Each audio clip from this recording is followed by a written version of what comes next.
Okay, sorry y'all, my timer went off. But honestly, I low-key think that's a sign. I'm gonna pull out the tarot cards.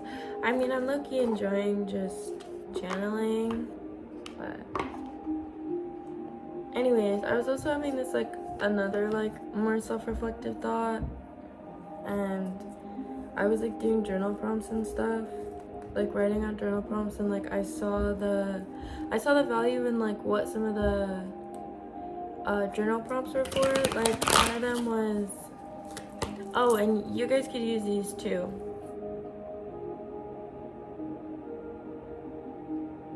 It was like my therapist asked me this today. Both of these questions. It was so fucking fire, honestly. So good. So good.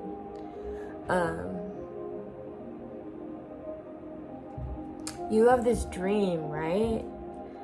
What does that look like played out? Like, what does that look like in your day-to-day reality, like played out? Like that was what I wrote down. You have this dream. What does it look like played out? And it's interesting because, like, when she said it, I was like, that's the question, bro. Like, that's the fucking question. I don't fucking know. Like, girl, I don't know. I don't know how else to, like, do that or, like, answer that question. Like, I feel like I've been trying to answer that question forever. Like, what does that look like played out? And I feel like there's almost, like, a block or something like that. But then honestly, I just channeled all of it out, and it was just like, first of all, it was really good to like speak it into existence, but then like genuinely see like what it is I was thinking and like feeling, and like also being able to tap into like the fact that I know exactly like what it is that I'm wanting, you know, like it already is here and like it already is inside of me. So I'm here now proposing that question to you.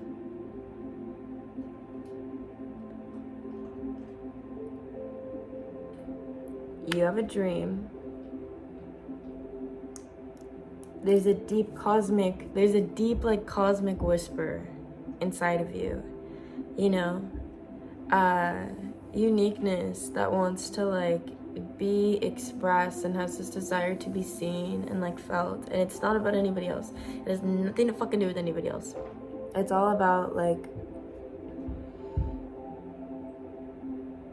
freedom. Like it's all about the freedom of your true unlimited potential of like absolute divinity and sacredness and the creative force of everything that lives inside of you. That hoe wants to be outside, period. She wants to, I'm saying she because this is like me, but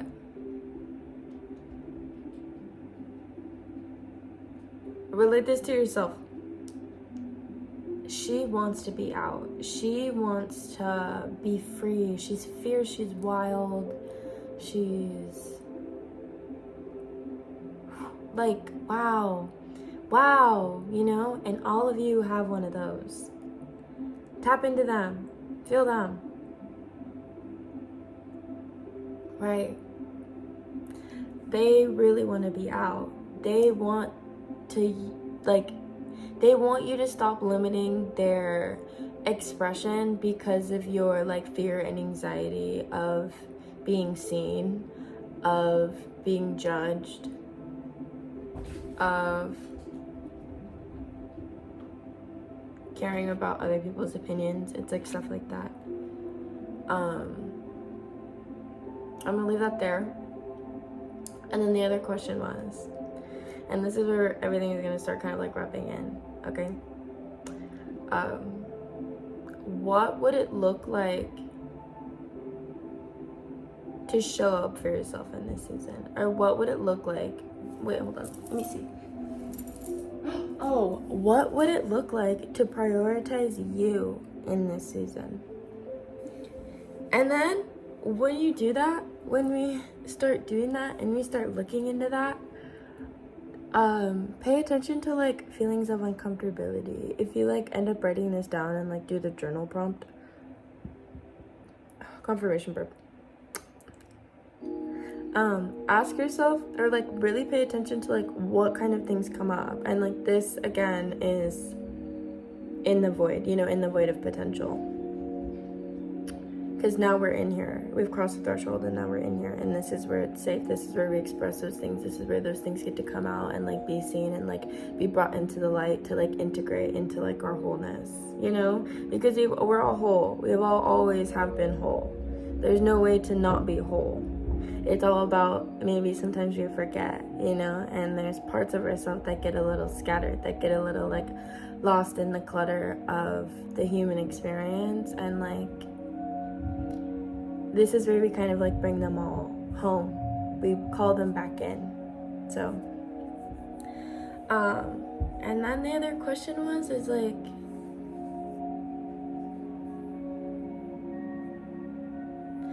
okay, so now this is where we start getting into like the tarot and the messages. Not that that wasn't awesome and beautiful. That was definitely more just like a channel from source, but we start getting into like some of the alignments and some of the like tarot and stuff. So there is like a new you, right? That cosmic you that we like tapped into in the beginning. They are ready to fully immerse themselves into this like 3D world and like be able to express themselves. And there's a shifting, you know, there's like a shift that's happening from the old you to this you right now.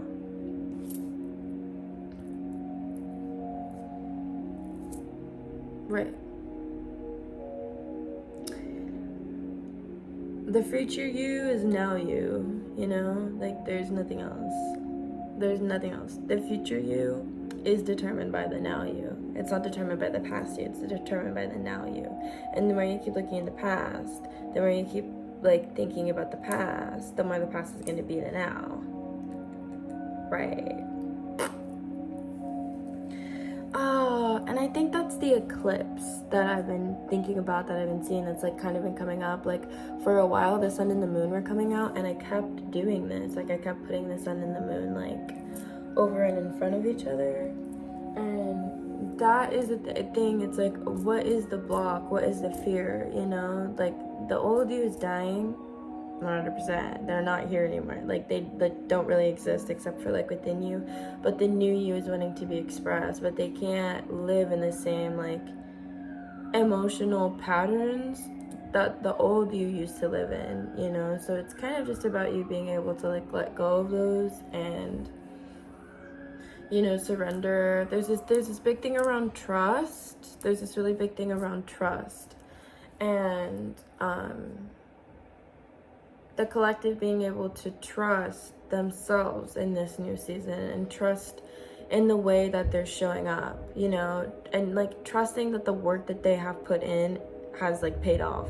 This collective has done a lot. They've done a lot of the internal work. They've done a lot of the going into themselves and looking at themselves and asking themselves those tough questions. And, you know, doing the work. And like, honestly, the real question is, it's like, what are you holding on to? What's being held on to? Like, what is it? What's being held on to? What are we not seeing? And what has got us in this fucking bind? Like, what is like all wrapped up?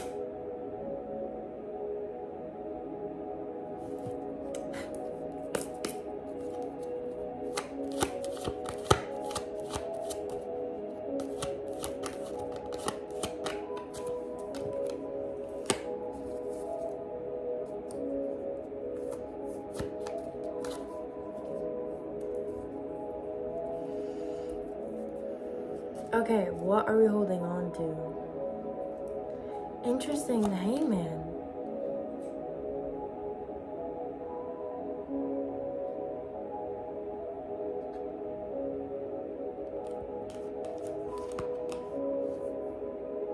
Perspective.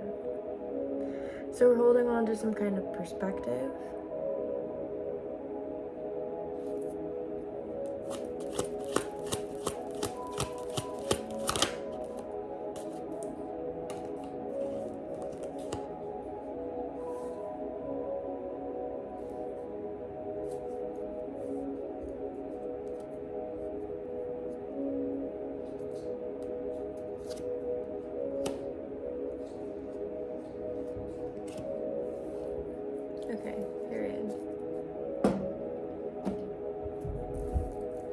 So we have the Hangman, the Page of Cups in the reverse, and the Seven of Swords. And the way that I feel this, it's like,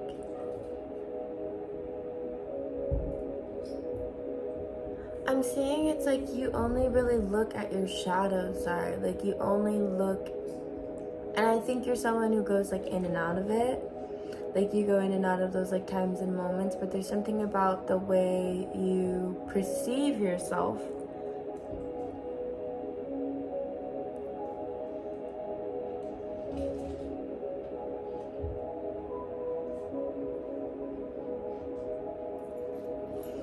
Sorry, I'm just gonna sit with it for a minute.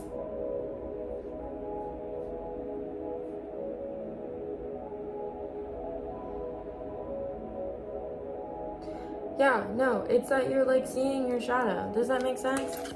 Like, light and dark, good and bad. Not that they're fucking real. Get that out of your brain. Get it out. Whoosh. Bye. Goodbye. Anyways, light and dark. Yin and yang. Both balanced. You are balanced. You know, you have the capacity to see things from different perspectives. And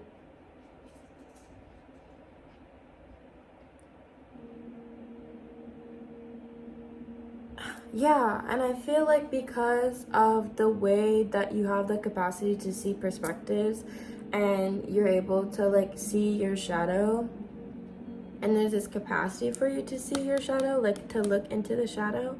I'm seeing this like line like going back and forth, but right now I'm seeing it like this way. It's like you're 2 in the shadow and 1 2 2 1 1 2 2 2. As I'm saying this, so 2 2 2s, 12s, could be significant. Is this a 12? Dude, it's a fucking 12, right? Please help me. I'm not great at numerals. 10, 1, 2, right? That's a 12. That's crazy. Anyways. Yeah, you're looking like too much in the dark. You're not like allowing yourself to like stand in your light and like see your light and see your capacity, you know?